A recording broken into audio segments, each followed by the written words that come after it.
Okay, here's our morning update for July 8th. Search efforts continue throughout Kerr County. As of 8 a.m. this morning Central Time, there are 95 deceased. I'm going to kind of break down the numbers for you. On adults, there's 59, unidentified 14. Children, 36, unidentified 13. Camp Mystic currently still has missing 5 campers and 1 counselor. Officials report there are 161 missing people in Kerr County area. Community members are asked not to conduct debris management of their property until directed by law enforcement. There is also a no burn ban in Kerr County at this time till further notice. Let me give you a visual. I know probably all of y'all have been in our community capturing the aftermath of this disaster. But with that said, also take note that Kerr County is 1,100 square miles of beautiful but complex hill country. There are rural areas that may experience extended response times, areas where cell service is spotty, where the area is single-lane bridges and low water crossings. Sometimes evacuations is not the safest. Sometimes it's better to shelter in place. The hill country is not a one-size-fits-all place. First responders from emergency services throughout Kerr County promptly responded to the recent emergency as the situation unfolded. As with other significant events that are emergencies services encounter, this incident will be reviewed. You have my word. When or if necessary, if improvements need to be made, improvements will be made. What I'd like to do right now is kind of give you a breakdown. You know, I believe the latest report I had, we have 2,100 people out here at some capacity on this incident. Okay, as far as Kerr County Sheriff's Office right now, what our office is currently doing, it's an all hands on deck. Everybody we got are out here, but also we have an additional 2,000 plus people helping us. But as far as our patrol division, you know, they're involved in answering calls. Y'all have to remember, we still got day-to-day calls we have to handle. But they're also involved in different kinds of rescue and recovery efforts. My CID division, Criminal Investigation Division, is assisting with operations at the funeral home. They're also assisting with the identification process. My SOD division, Special Operations Division, is searching through heavy debris with heavy equipment. They're distributing assets with the Texas Game Wardens. They are also involved in recovery operations. Also, they're working with DPS special agents on all recovery processes and with the volunteer fire departments. Our communications is overseeing the communication operation liaison with DPS also. Our emergency management, Doug Thomas, is in the EOC Center. Also with my chief, they're both in the EOC Center. At this time, I brought a couple of the guys. I was going to let Captain Jason Waldrop say a few words. Jason has been in the field, hands on deck this whole time. I hadn't been able to get out of here a lot. There's a lot to manage here. He's actually witnessed several things. He's kind of going to give you a few ideas and updates on what's going on in the field, where he's been and what he's been seeing. And then we'll turn it over to Sergeant Jack Lamb. Captain Jason Waldrop. Nope. Go ahead, sir. So the sheriff just wanted me to kind of give you all an update on some of the things that we as the sheriff department can do. One particular thing that we have done in order to help assist in locating the missing is we have coordinated a team with a local construction company, the Texas Department of Public Safety, some fire departments from within Kerr County, a fire department from Acuña, Mexico, and we are looking and searching the deeply impacted flood debris along the river. So these areas are where a lot of this debris is bottlenecked. So it's a lot of large trees, it's a lot of the vehicles, it's a lot of home structures have built up in these areas. So we are using very heavy equipment, excavators, skid loaders, to remove this material and do a deep impact search of where this is. So what we ask is, for those who are out there working, the local residents, the families of the missing, even some of the search teams, if you see these very large excavators working, please avoid these areas. We are trying to control these work sites. We have spotters on the ground, so as this material is being removed, we are looking for anything of a sign of a person that may be within this material. These operators have very limited vision with these large excavators, so please avoid these areas that they're working. We're still spotting areas up and down the river where we can take apart these materials and hopefully locate some more of the missing. So that's one main thing that we've been doing along the river to help this process. Sergeant Lamb. Thank you. Morning. Jonathan Lamb, Kerrville Police Department. We want to remind folks that if you've reported a loved one missing and they've returned home safely or been found safely, it's vitally important that you let us know that that person is no longer among the missing. We need to keep an accurate count, as accurate as possible. So if you've reported somebody missing and they've been recovered safely, please let us know. Go to the website kerrvillemissing.dps.texas.gov or call 830-258-1111. And once again, kerrvillemissing.dps.texas.gov, 830-258-1111. We are actively working to ensure that we have an accurate count so that we know who to look for. And now I want to talk to the people here in this community, inside the city limits of Kerrville, people in Kerr County. A few things. We know that folks are beginning to clean up. And we have large debris piles. And we ask them not to use heavy equipment to take down those debris piles until they've been checked by a search party, because it's possible there are victims in that debris pile, and we don't want to disturb that. Please give us a call, our non-emergency numbers at the police department and the sheriff's department, and let us know that you've got a debris pile that needs to be checked before you begin that level of cleanup.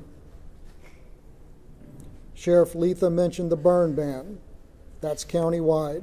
We need people to respect that. Do not burn during this time. And we continue to ask people to steer clear of the area and let our first responders work.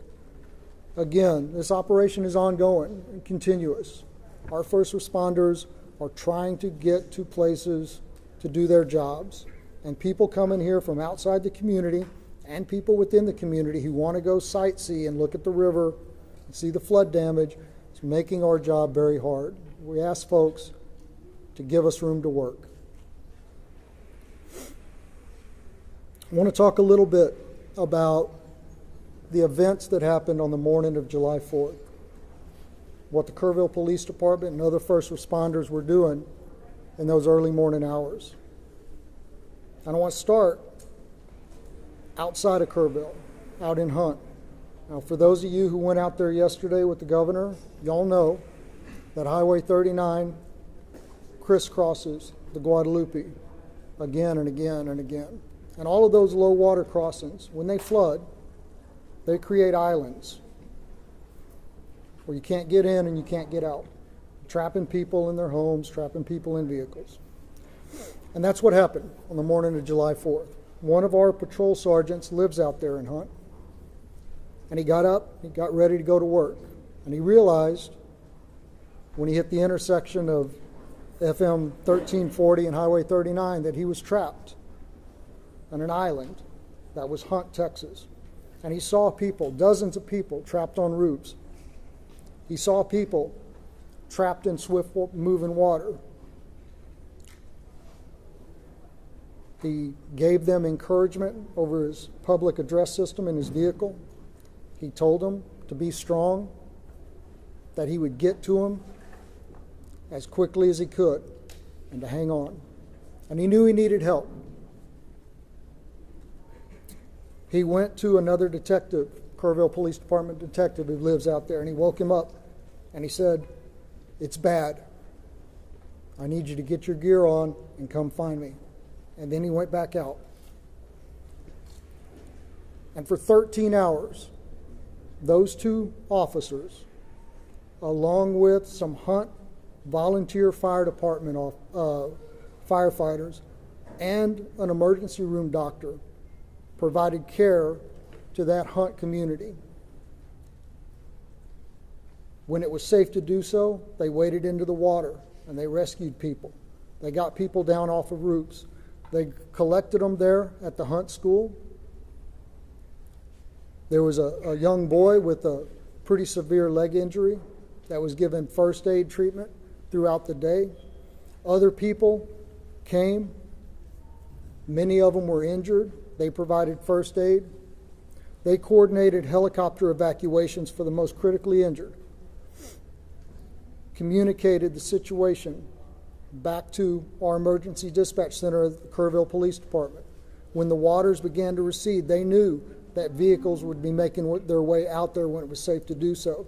So they went back and forth, clearing out debris to clear a path for those vehicles. They saw helicopters flying back and forth, making recoveries upriver, evacuating those summer camps. And they were by themselves on that island that was Hunt, Texas, doing what they do, serving, protecting, and helping, until about 5 o'clock in the afternoon, when other emergency workers in high-profile vehicles were able to get out there. And here in town, the early morning hours are still dark. Our officers realized that areas of town that traditionally don't flood were going to flood, and that low-lying areas close to the river were in danger. Our officers spent hours going back and forth. In that first hour, they evacuated over 100 homes and evacuated and rescued over 200 people. And to say that doesn't even come close to explaining the actions that took place. Door to door, waking people up, convincing them that yes, the floodwaters are coming and you need to leave now. They rescued people out of vehicles. They rescued people out of homes that were already flooding, pulling them out of windows. They entered water. There's a trailer park that flooded in minutes. One officer was there by himself, and he realized, I need help. He sounded his siren, driving up and down those streets that were beginning to flood, calling on his PA system for folks to wake up and evacuate. And then 2 other officers joined him through first thigh deep, then waist deep, then chest deep water, as they went from RVs and trailers and rescued people, carrying them to safety through the water.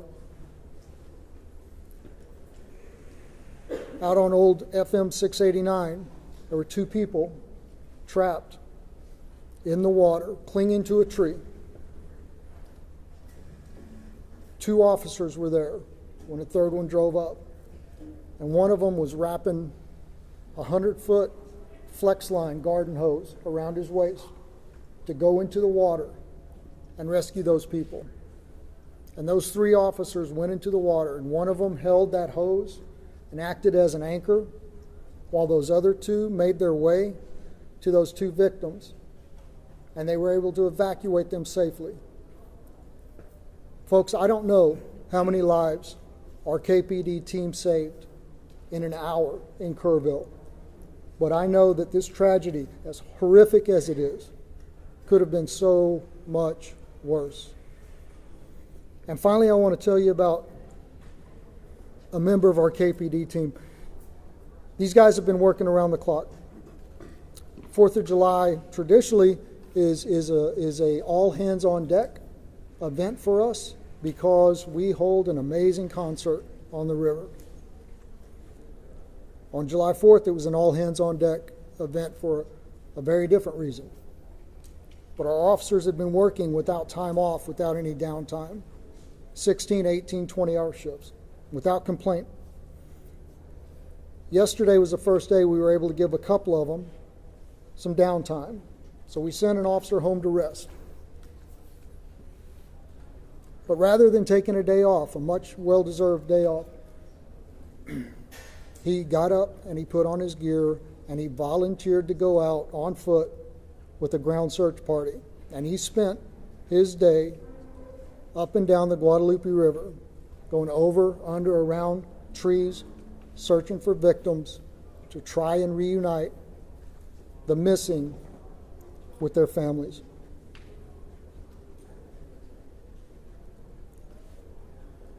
I think that is Texans helping Texans in the greatest sense of the word. That's what community is. And that's what's important right now. I want to continue to thank y'all for helping us spread the messages that need to be spread. Before I open this up for a very few questions, just ask you to please,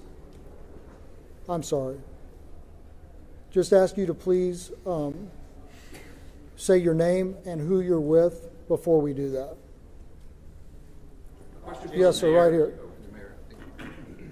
Oh, I'm sorry. The mayor is supposed to speak now. I apologize. Mr. Mayor, I'm sorry. Good morning, everyone. As Jonathan Lamb has said, this is a story of tragedy, but it's also a story of heroes. Captain Walter, thank you for all you've done. Every first responder, thank you for all you have done. The recent numbers reported break my heart. And they break the heart of everyone up here, everyone who's been working since July the 4th. I want you to know, I think it's important for the public to know, I think it's important for the families to know. In that emergency operations center, there's not little silos of departments and agencies. They're working as one team with one goal, to find the missing and bring them home. I'm grateful for every first responder, every helper in every field. Those who are feeding the hungry, those who are providing shelter to people who have no home, those who are providing clothing, who no longer have a wardrobe. I'm also grateful for the generosity of the world. Two companies that are hometown companies, companies that started in Kerrville, Texas, announced today and yesterday that they will be donating to the relief effort. Everyone in Kerrville is proud of HEB and James Avery Artisan Jewelry. Had a different name for so long, I'm sorry. Those two companies started here. Their heart is here. We are committed to helping others. After you all go home or go to the next story, we will still be here. We live here.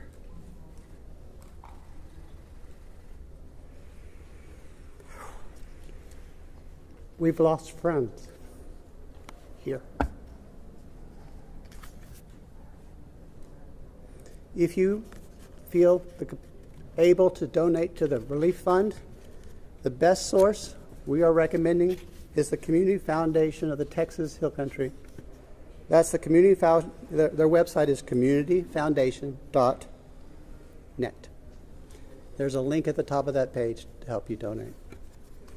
Now listen, I'm married to a retired first grade teacher. And I learned a little bit about classroom management from her. If you yell questions at us, we're probably going to pick someone else to answer, okay? So if you feel the need to yell your questions, I will feel the need to not answer your question. In first grade, they raised their hands. That might be a good start. Yesterday was a disaster, and I was embarrassed. Our town was embarrassed. Your viewers were embarrassed. And I don't want that to happen again. Now, I'm going to do something I've been told to do. I'm going to turn it back to Jonathan Lamb to start the question and answer period.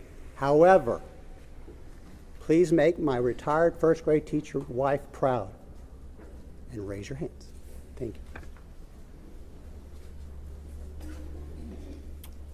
Okay, once again, just say your name, please, and who you're with. And I'd already called on you, so yes, sir. Ernie's going to go with case at 12 San Antonio. Question for the sheriff.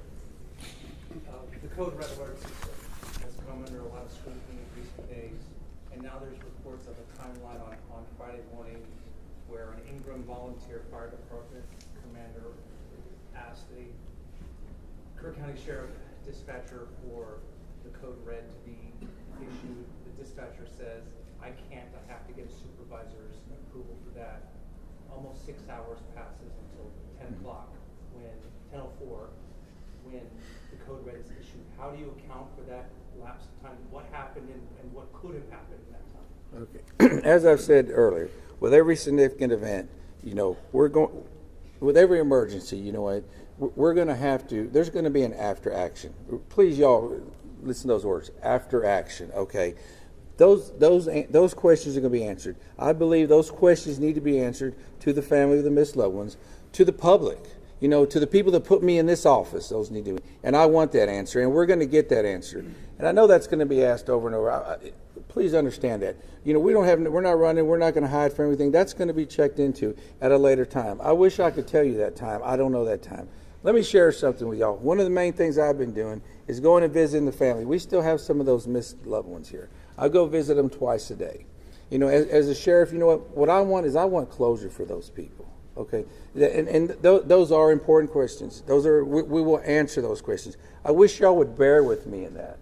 Okay, bear with me. We'll get them. I can't tell you in a week or two. Okay, we're going to get them. I'm not trying to deflect them. Okay, my primary. I asked you. I've been in this business 36 years. I don't know if any of y'all, how many of y'all have gave notifications, death notifications. I've done them. What is worse, a death notification or telling somebody I don't know where your loved one was? That's my priority. Okay, now please understand that. Sir, Sergeant Lamb. Sergeant Lamb. Tammy from the Hill Country Community Journal. Yes, we talked a lot about the recovery effort, and it's amazing, but I wonder what we can tell the displaced families. Where do they go? How do they get in touch with FEMA? I think there's a lot of that we haven't had a chance to discuss it. Right, so unfortunately I don't have the FEMA number. I know there is a FEMA hotline specifically for this, and I don't have it at my fingertips, and I apologize for that. We are pushing out the recovery information through our social media post. The First United Methodist Church, 321 Thompson Drive, is still the shelter operation for displaced persons through this disaster. They are fully equipped and still accepting folks. Sergeant Lamb. Yes, sir. Louis Amastor from the Kerr County Lead. Yeah. Sergeant Lamb, yesterday the governor's office said there was 161 missing. Is that a Kerr County number, or is that a roll-up number? Where are we at with the number of missing? It's my understanding that the number that the governor referred to was a Kerr County number. And again, I have no reason to doubt that number, and it was compiled from the best available information. But we are asking folks to make sure that the numbers that we have are accurate. So if somebody has been reported missing and they have now been accounted for, please let us know that so we can revise those numbers and make sure that they continue to be accurate. Yes, ma'am. Thank you. Thank you, Juanita, with Telemundo NBC. Yesterday, Governor Abbott said that 2 days prior to the disaster, he had provided resources, and they were here on ground. I know this is a question for you or for the mayor, but he said you guys were prepared, that you had those essentials. What happened? Did you guys have those resources? Yeah, listen, I'm going to just say what has already been said. At the appropriate time, all of that is going to be reviewed and checked into. I don't have the answer to that question right now. I don't have that information. And rather than speculate, it would be irresponsible for me to do that. Mayor, So, could you speak on that? Repeat the question, please. Yesterday, Governor Greg Abbott said 2 days prior to the disaster, he had provided the town with more than enough resources to respond to the disaster. Were those resources here? Locals tell us they didn't see any resources. They didn't see anyone until hours after the disaster. Thank you. What resources did you guys have, and why wasn't there any response? Okay. I didn't see the governor's remarks. I haven't seen the governor's remarks. Last night we had a city council meeting, and I was required to be there. And so I'm sorry, I don't know what resources TDM had in place at that time. I know when I arrived at the Emergency Operations Center on the morning of July 4th, there were TDM personnel there. But what assets they were able to use that morning, I'm sorry, I do not know. Mr. Mayor. Listen, people are yelling, and I didn't really want y'all to. If you offer only 3 questions, then you're going to have people Guess yelling. what? You're in Kerrville, and we're going to do it my way. I understand that. but- Morgan Chesky, please. Mr. Mayor, records show that the concept of flood warnings have been discussed at least 24 times by the county. What's the biggest reason that these systems have not gone into place at this point? You know, Morgan, you and I grew up here. And I wasn't in office during those discussions. And frankly, I'm more focused on the future than the past, as you know. What I can say is the governor, the lieutenant governor, the Speaker of the Texas House have all provided us support, and they have all said this is a priority for the upcoming special legislative session. As mayor of Kerrville, as someone who grew up here, I am grateful for their support, and I look forward to what they propose during the special session. My last question will be you. Thank you, sir. Shimon Perkins from CNN. The lieutenant governor said that on July 3rd that the county judges and city mayors were invited on a daily call Thursday to discuss weather forecasts. Were you on that call? Were you invited to that call? And do you know if the county judge was also on that? I can't speak for the county judge. That would be hearsay. And I'm not going to contradict the information you have. But I will tell you, personally, I did not receive a telephone call. You weren't invited to the call? I did not receive a telephone call. And you were never given any information about what assets were brought into the area? So I wasn't invited to the call. I'm not trying to deflect, but I don't. Do you know why that, how that would happen? Or? Maybe I'm not a local mayor. I can't tell. All right. Thank you, guys. From Mexico, All right, folks, I appreciate that, and I appreciate the decorum that was shown this morning. So, as y'all are aware, gentlemen, just do me a favor. I'm not quite finished yet. All right. So, as y'all are aware, there's not going to be a 1500 presser. What we are going to do is send out an update, any updates through the email list. And once again, if you haven't gotten on our email list, that's going to be JIC, J-I-C, at kerrvilletx.gov. I'll give it to you again, JIC at kerrvilletx.gov. Thank y'all. Sergeant, what time did your fellow officer come up